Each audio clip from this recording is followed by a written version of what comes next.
What up? Welcome back to the channel. I'm Mo.J and we are locked in.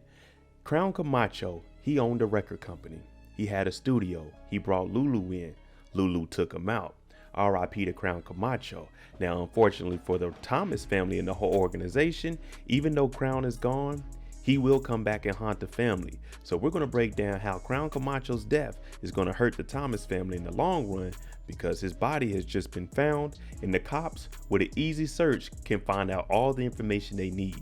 Now, before we break down Crown Camacho and his haunting situation of the Thomas family, if you like power content, breakdowns like this, theories, predictions, live after show discussions, hit that subscribe button. Make sure you turn on that notification bell so you get something every time I upload. Make sure you hit that like button and follow me on Instagram right here. Now, Crown Camacho, the body then washed up. It's a lot of problems going on. Not only do we have to deal with the mob, we have to deal with the NYPD. So let's jump into it. You the heir to this throne, Kanan, and it's waiting for you, if you want it. What do we know about Crown? Crown had the building. Crown didn't have any money coming in. That's why Lulu joined forces with him, and Lulu was going to be the money to back the company. Crown didn't like this. Crown wanted his own company. He just needed some money. He didn't think that Lulu would be taking a part of this. We know that these two didn't see eye to eye from the first time that their partnership began. We even seen it get worse when Ziza was brought in and they were talking about doing a singles deal with Cartier. Crown knows the business. He's just not good with money. Lulu doesn't know the business and Lulu knows the music. Now, after this, they went to the DJ. The DJ was trying to talk to Crown about handling business. Lulu always felt like he was getting cut out of everything that was going on. And we also see before Crown was killed, what did he tell Lulu? He brings up that Lulu will never be more than Raquel's little brother. We also know Crown went behind Lulu's back to try to get him out of the studio and launder money through the business. So Raquel can get money, Lulu's out of the way, Crown has his studio. So of course, this on top of Crown was messing with Jessica, Lulu loses it. And what does he do? He goes and kills Crown Camacho. Mind you, Crown is the only one that really knows how the music business runs. Crown is gone. Crown is gone, and Ziza actually witnessed the end of this and she helps him get rid of the body. Now you're wondering, how is this going to come back and affect them? Well, first is when Lulu gets rid of this body, he doesn't do a good job. Secondly, where does Lulu go directly after this? He returns back to the studio only to find out that Linton Manley sent his hitman Devin to go collect $50,000 from Crown Camacho.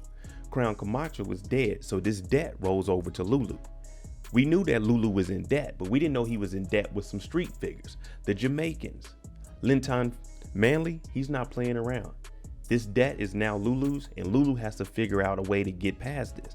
Now, we know that Lulu is stealing money from the organization in the 40s to pay this $50,000 debt. Lulu steals the money. He still gets whooped on by the Jamaicans.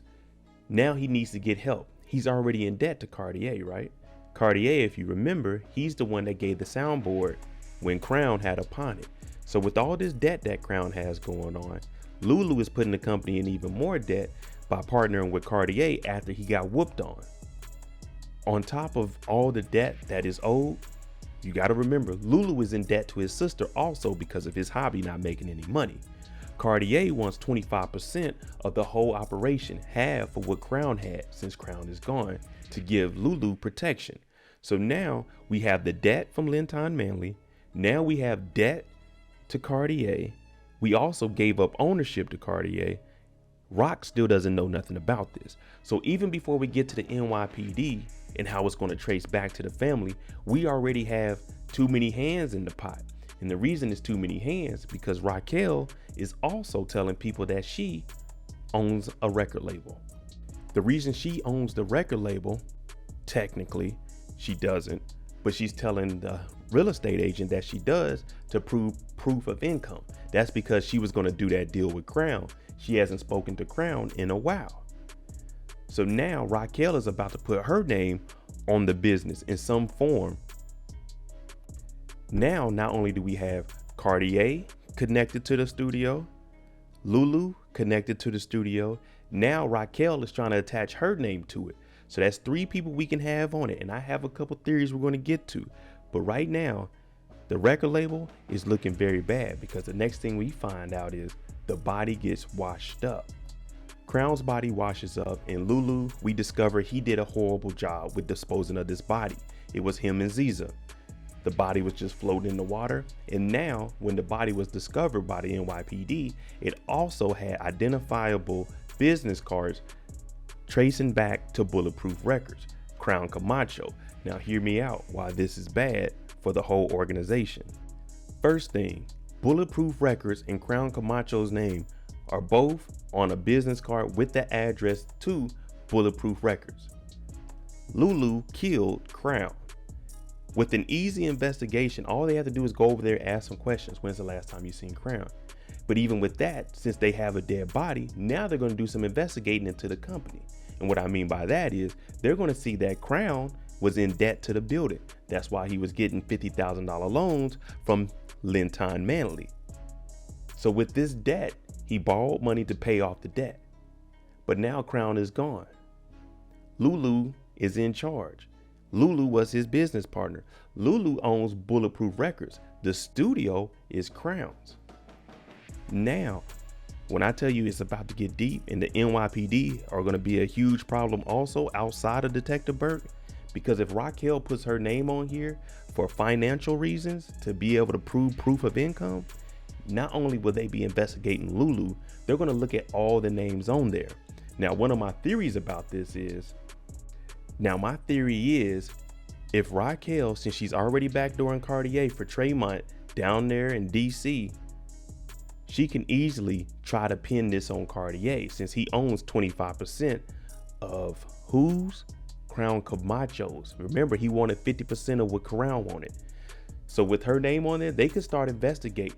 She could easily tell them Cartier did this murder. Cartier was trying to get Ziza on. Cartier was bringing stuff to the studio. Get him out the game. Then they'll still have Bulletproof Records and Cartier goes down for the murder.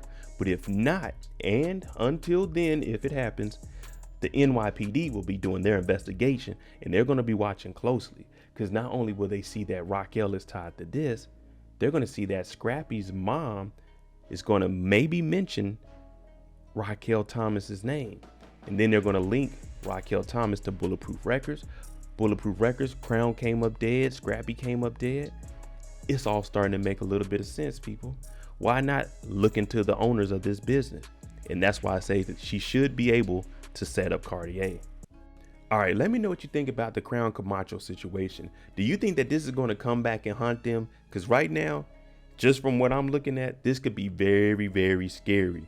A whole investigation could open up on Bulletproof Records and they can link this back to Crown at Bulletproof Records. And we know he is business partners with Lulu. The Thomas family is in a world of trouble on top of the mob. Yeah. So let me know, do you think that Raquel, if it comes back that she's a owner of it and she does officially put her name on it, she could potentially set up Cartier? Or is this going to be the downfall of Lulu and Bulletproof Records? Let me know what you think. I'm Mo.J. If you like this kind of content, hit that like button, hit that subscribe button. Thanks for watching. I'm out.